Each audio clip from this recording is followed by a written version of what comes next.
주님, 오늘도 하나님 말씀을 붙들며 나아갑니다. 저의 눈과 마음을 밝혀주셔서 하나님의 뜻을 발견하게 도와주세요. 세상을 이길 넉넉한 믿음과 순종할 수 있는 용기를 허락해 주세요. 이 말을 듣고서 모세는 주님께 돌아와서 호소하였다. 주님, 어찌하여 주님께서는 이 백성에게 이렇게 괴로움을 겪게 하십니까?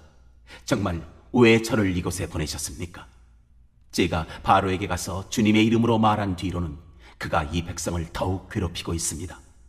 그런데도 주님께서는 주님의 백성을 구하실 생각을 전혀 하지 않고 계십니다. 주님께서 모세에게 말씀하셨다. 이제 너는 내가 바로에게 하는 일을 보게 될 것이다. 틀림없이 그는 강한 손에 밀려서 그들을 내보내게 될 것이다.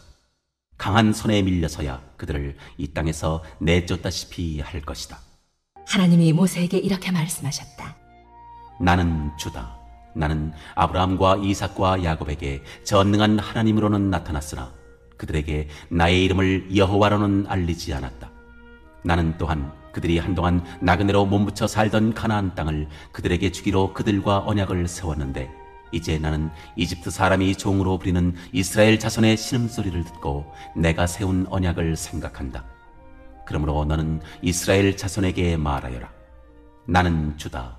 나는 이집트 사람들이 너희를 강제로 부리지 못하게 거기에서 너희를 이끌어내고 그 종살이에서 너희를 건지고 나의 팔을 펴서 큰 심판을 내리면서 너희를 구하여 내겠다.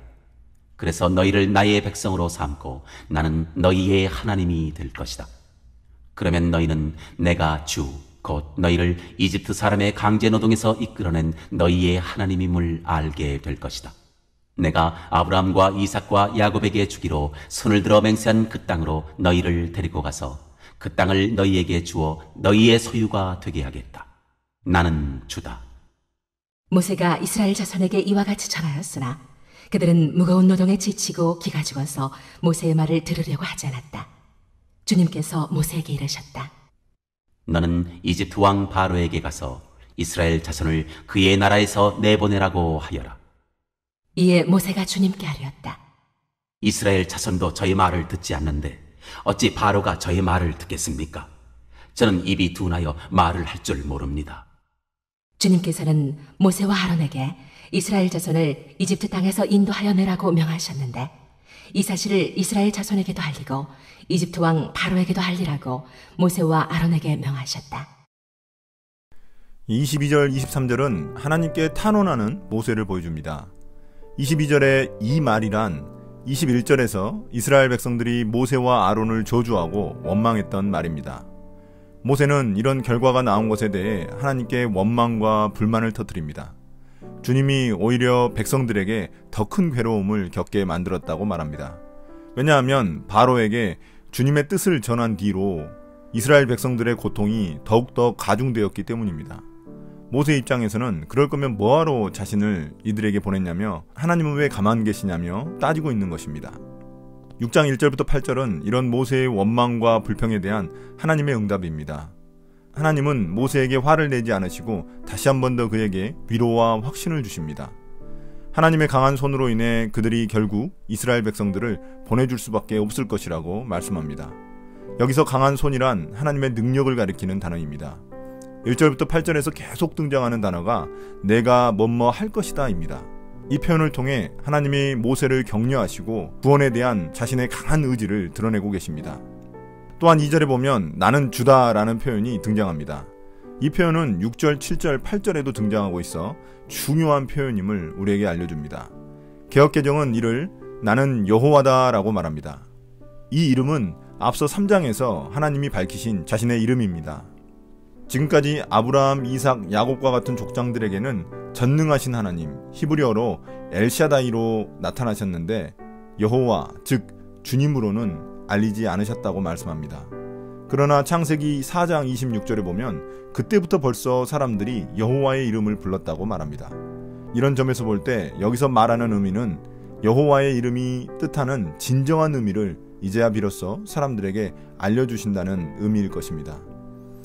하나님을 여호와 주님으로 불렀다는 것은 언약을 이루시는 하나님으로 이스라엘 백성들에게 나타나셨다는 의미입니다. 그래서 4절에 보면 가나안 땅을 주기로 약속하신 그 언약을 기억하시고 이루시겠다는 것입니다. 6절에서도 다시 한 번 더 나는 여호와다, 나는 주다 라고 말씀하십니다. 하나님이 모세에게 약속하신 것처럼 이스라엘 사람들을 반드시 이집트에서 구원하시겠다고 말씀합니다. 하나님의 의지를 볼 수 있는 표현들이 여기서 많이 등장합니다. 이끌어내고, 건지고, 심판을 내리면서 구하여내겠다. 이 동사들은 구원에 대한 하나님의 강력한 의지들을 표현하고 있습니다.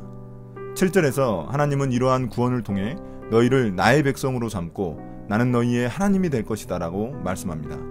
실제 이스라엘 백성들은 출애굽 후 시내산에서 하나님과 언약을 맺게 됩니다. 이것이 바로 하나님과 이스라엘의 관계를 보여주는 핵심적인 단어입니다. 8절에서 하나님은 조상들에게 주기로 손을 들어 맹세한 땅인 가나안 땅을 주시겠다고 말씀합니다. 이를 통해 이스라엘 백성들은 여호와가 누구인지 깨닫게 됩니다. 9절부터 13절은 모세를 다시 한 번 더 격려하시는 하나님의 모습입니다. 모세는 이스라엘 백성들에게 이러한 하나님의 뜻을 다시 한 번 더 전했지만 그들은 믿지 않으려 했습니다. 이미 이집트의 학대와 노동에 지쳐 기가 죽었기 때문입니다. 그러나 주님은 왕 바로에게 가서 다시 한 번 더 이스라엘 백성들을 내놓으라고 요구하라고 말합니다. 이에 모세는 이스라엘 백성들도 자신의 말을 믿지 않는데 하물며 바로 왕이 자신의 말을 들을 리가 없다고 말합니다. 그러면서 모세는 다시 한 번 더 자신의 입이 둔하여 말을 잘하지 못한다는 예전 핑계를 다시 한 번 더 댑니다. 모세는 그만큼 자신감이 떨어졌고 확신이 없었습니다. 밖으로는 바로의 고집과 위협, 안으로는 이스라엘 백성들의 불신과 노예근성과 싸워야 했습니다. 이런 모세의 예전 변명에 대해 하나님은 아무런 말도 하지 않으십니다. 다만 다시 한 번 더 이스라엘 백성들과 바로에게 하나님의 말씀을 전달하라고 모세에게 명령합니다. 오늘의 묵상 포인트입니다. 오늘 말씀에서 모세를 보면 그의 순종에는 비참한 결과가 따라왔습니다. 이스라엘 민족들의 원망과 저주를 받았고 바로는 미동도 하지 않고 오히려 이스라엘 민족들을 더 괴롭힙니다. 하나님이 모세에게 쉽지 않을 것이라고 미리 경고하셨지만 모세는 괴로워서 지금이라도 당장 그만두고 싶어 합니다. 우리가 순종할 때도 마찬가지입니다. 때로는 하나님의 말씀에 순종했음에도 불구하고 그 결과가 즉각적으로 주어지지 않는 경우가 많습니다. 오히려 전보다 더 나빠지는 경우도 있습니다. 그러나 기억해야 할 것은 하나님은 순종 그 자체로 기뻐하신다는 것입니다. 또한 기다리는 것 자체도 순종입니다. 두 번째, 오늘 말씀에서 4번이나 등장하는 표현이 바로 나는 여호와 주다 라는 하나님의 말씀입니다. 이 단어 속에는 하나님이 언약을 이루실 것이라는 강한 확신이 들어있습니다. 우리가 너무나 자주 부르는 주님이라는 단어 속에도 마찬가지입니다. 나의 기도가 하나님의 뜻 안에 있다면 분명 하나님의 강한 손이 이루실 것입니다. 주님, 모세와 같이 순종하기 싫어 핑계대는 모습이 저의 모습입니다. 순종해도 결과가 주어지지 않으면 실망하는 모습도 저의 모습입니다. 그래도 끝까지 격려하시는 여호와 하나님을 믿고 나아가게 도와주세요. 예수님 이름으로 기도드립니다. 아멘.